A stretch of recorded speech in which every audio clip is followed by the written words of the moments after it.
Buenos días, presidenta.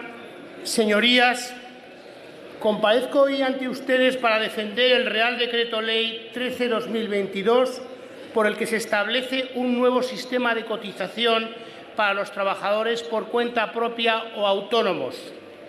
Se trata de una reforma estructural que hace más justo, flexible y equitativo el sistema de cotización de los trabajadores por cuenta propia y que moderniza y mejora la acción protectora de la seguridad social hacia este colectivo.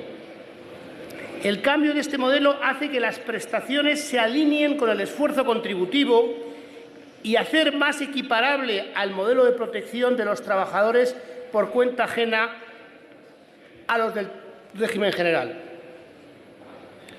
El Real Decreto Ley que se vota hoy es, como todas las reformas legislativas en este ámbito que estamos llevando a cabo, la respuesta al mandato de las recomendaciones del Pacto de Toledo, aprobadas por sus señorías en este Pleno por una decisión casi unánime de la Cámara en otoño del año 2020, tras un serio y profundo trabajo parlamentario.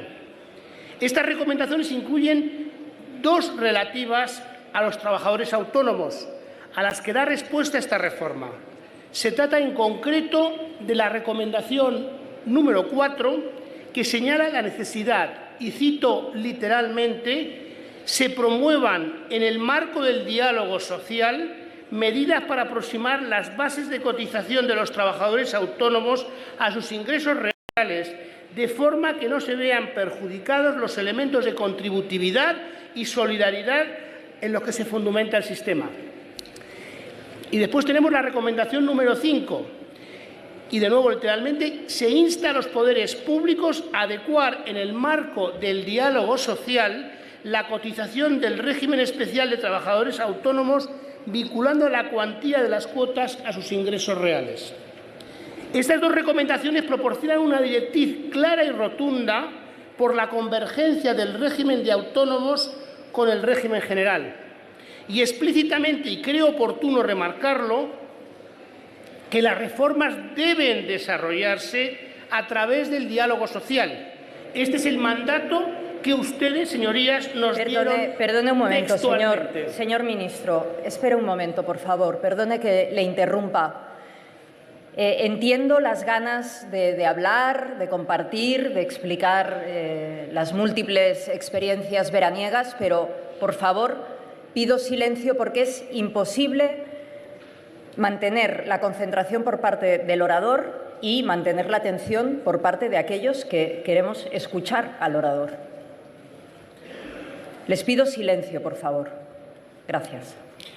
Sí, decía que explícitamente señalan estas recomendaciones y creo oportuno remarcarlo, que las reformas deben desarrollarse a través del diálogo social. Este es el mandato que ustedes, señorías, nos dieron textualmente. Y así lo hemos hecho. El Real Decreto Ley que traigo hoy a esta Cámara es una reforma muy compleja y muy trabajada, negociada no solo con los interlocutores sociales, los representantes de los trabajadores y de los empresarios, sino también con las asociaciones de autónomos, representantes de un colectivo muy heterogéneo, con preocupaciones diversas y con las que hemos trabajado codo a codo durante unos cuantos meses.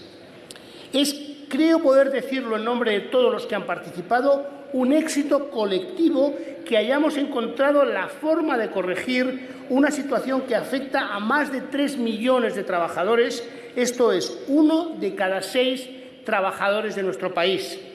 Estos trabajadores han recibido hasta ahora un tratamiento distinto en nuestro sistema de seguridad social, que se ha traducido en un problema de infracotización e inadecuación de la acción protectora de la seguridad social hacia ellos.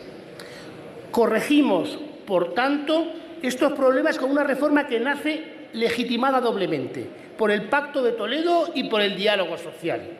Siempre he insistido en esta Cámara en la importancia de que las grandes reformas estructurales, y esta lo es sin duda, nazcan del mayor acuerdo parlamentario y social posible, aunque lograr este acuerdo no sea una tarea fácil. En este amplio consenso, lo que da esta reforma es credibilidad de cara a la ciudadanía y lo que les permite desplegar todos sus efectos a medio y largo plazo. A todos tengo que agradecer el esfuerzo realizado. Han sido meses de intenso trabajo en los que todos han mostrado, desde la legítima defensa de sus intereses, su determinación para llegar a este acuerdo. Cada uno ha tenido la altura de miras para ver lo importante que era que llegáramos a un acuerdo en el que todos nos sintiéramos cómodos. Gracias a este esfuerzo colectivo y a este sentido de la responsabilidad, hoy tenemos un Real Decreto Ley apoyado por todos los interlocutores sociales y por todas las asociaciones de autónomos más representativas. Quiero remarcar también que, además, este acuerdo cumple con uno de los compromisos con las autoridades europeas en el contexto del Plan de Recuperación, Transformación y Resiliencia. Con este decreto ley cumplimos uno de los principales hitos del componente 30 del plan, corrigiendo la anomalía que suponía que en el contexto europeo tener un sistema de cotizaciones de los trabajadores autónomos desligado de sus ingresos reales. La necesidad de cumplir con este compromiso y de asegurarnos que el sistema esté listo para entrar en funcionamiento el próximo enero avalan la situación de extraordinaria y urgente necesidad que nos ha impulsado a tramitarlo como Real Decreto Ley, aunque seguimos abiertos al diálogo con todas las fuerzas parlamentarias para mejorar esta reforma y asegurarnos que se cumpla de la mejor manera posible sus objetivos. Este Decreto Ley constituye un punto de inflexión en una situación de partida anómala para el colectivo de trabajadores autónomos, una situación cuyo diagnóstico era compartido por todos, pero ante la cual los sucesivos intentos de modificarla hasta ahora no habían llegado realmente a buen puerto. A diferencia de lo que ocurre con los países de nuestro entorno, en los que las cotizaciones sociales de los trabajadores autónomos dependen de los ingresos que genera su actividad, en España este vínculo no existía. Por eso, el 84% de los afiliados al régimen de autónomos cotiza por la base mínima. La generalización de esta base mínima entre casi todos los trabajadores autónomos y la permanencia en ello a lo largo de toda la carrera profesional, con independencia de la evolución de sus ingresos, no solo es difícilmente comprensible en un sistema contributivo de reparto como el nuestro, sino que además, y esto es muy importante, acaba originando un grado de desprotección estructural de este colectivo. La falta de adecuación de la acción protectora se hace evidente, en primer lugar, en las pensiones que reciben los trabajadores autónomos cuando se jubilan. La pensión media de jubilación por el régimen especial de autónomos es un 43% inferior a la pensión media del régimen general, lo que supone una diferencia de más de 600 euros al mes. En concreto, los nuevos pensionistas en el régimen general cobran en promedio una pensión de 1.494 euros y, en cambio, la pensión media de los nuevos jubilados en el régimen de autónomos es tan solo de 850 euros al mes. Este bajo nivel de cotizaciones requiere que cada una de cada tres pensiones de los trabajadores autónomos tenga garantías de mínimos, un porcentaje muy superior al de las pensiones en el régimen general, en las que esto ocurre en 1 de cada 5 casos. Esto supone un esfuerzo al conjunto de nuestro sistema público de pensiones que, si bien tiene carácter solidario, resulta poco respetuoso con el principio de equidad y refleja la escasa contributividad del régimen de los autónomos. En un sistema de pensiones de reparto resulta particularmente inadecuado e injusto que se permita elegir la cuantía de cotización a un subconjunto de trabajadores que participan en el sistema. Con ello, se admite que un grupo infracotice y se beneficie de la solidaridad del conjunto del sistema. Y, sobre todo, resulta totalmente ineficiente en lo que se refiere a la acción protectora, pues no permite proporcionar un nivel adecuado de protección a este grupo de trabajadores que eligen su contribución.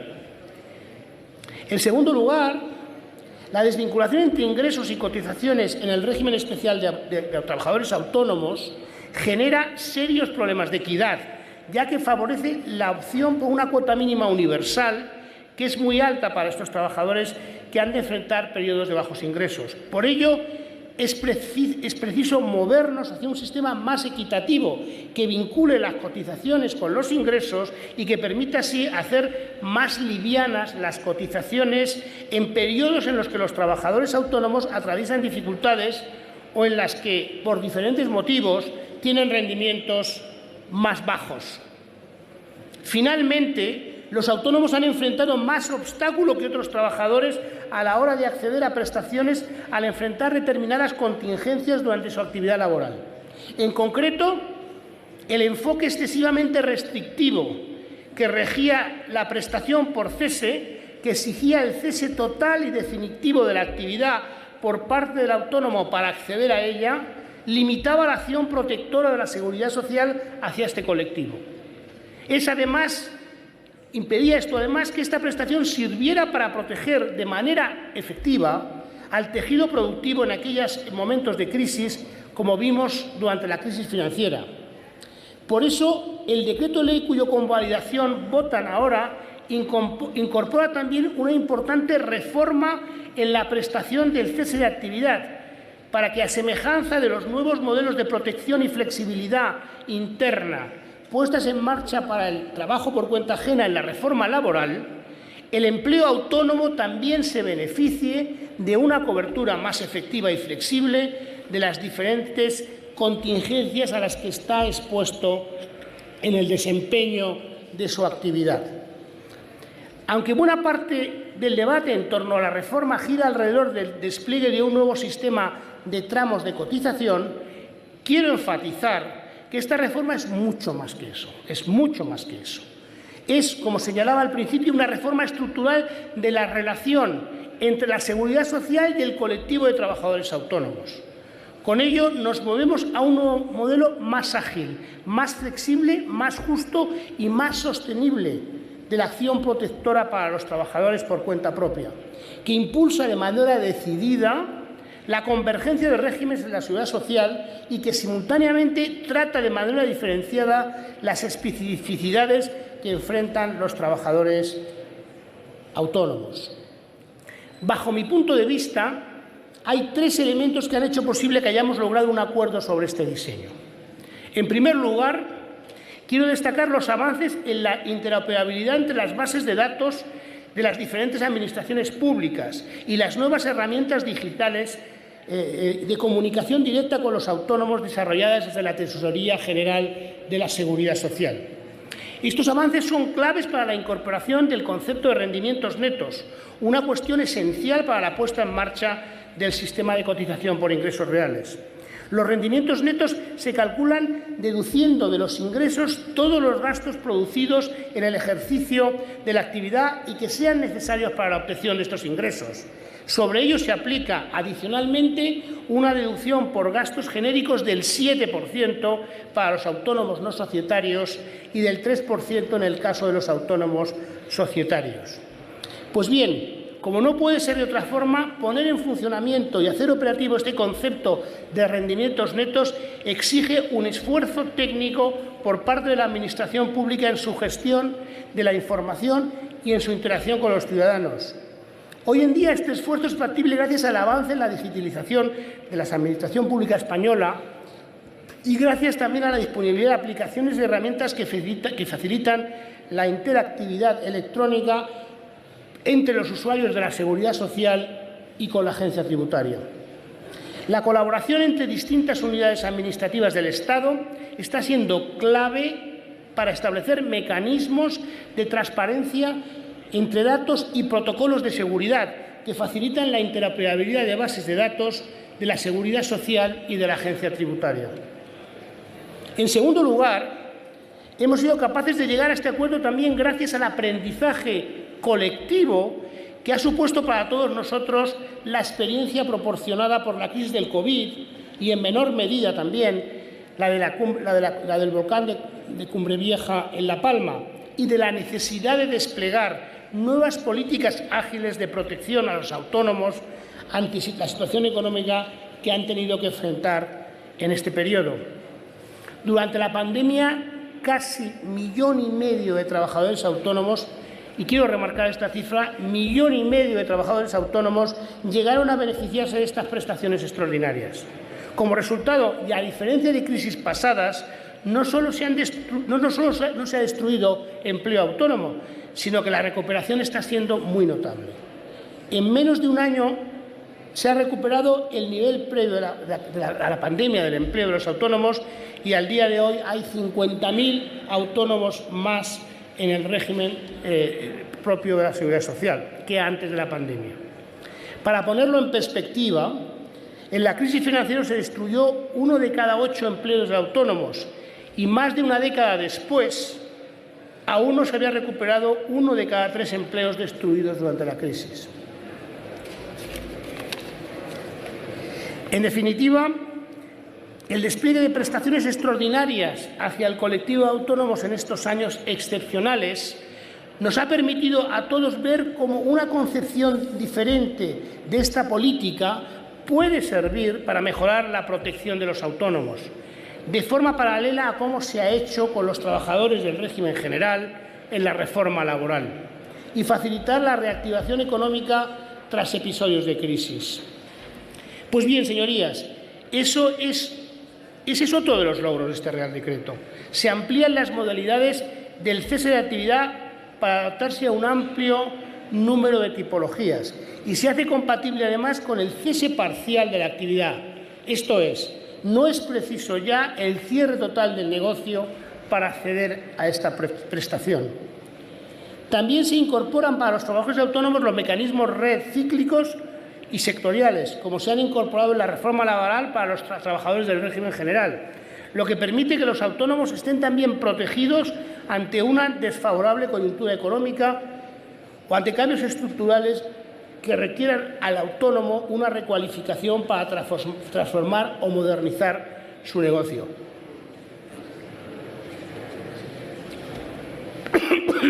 Y, en tercer lugar, este acuerdo ha sido posible gracias al trabajo y voluntad de acuerdo de todos los interlocutores y la constatación por parte de todos los interlocutores de que la implicación y participación de todos ellos en el acuerdo era fundamental para su éxito. Gracias a esta voluntad de acuerdo, todos han hecho sacrificios, pero las demandas y legítimos intereses de todos han podido ser interiorizadas. Este nuevo sistema incluye cuotas notablemente reducidas para aquellos trabajadores autónomos con rendimientos netos por debajo del salario mínimo interprofesional. Para otro conjunto de trabajadores, aquellos con rendimientos netos entre el salario mínimo interprofesional y los 1.700 euros, las cuotas serán similares o incluso menores de las actuales.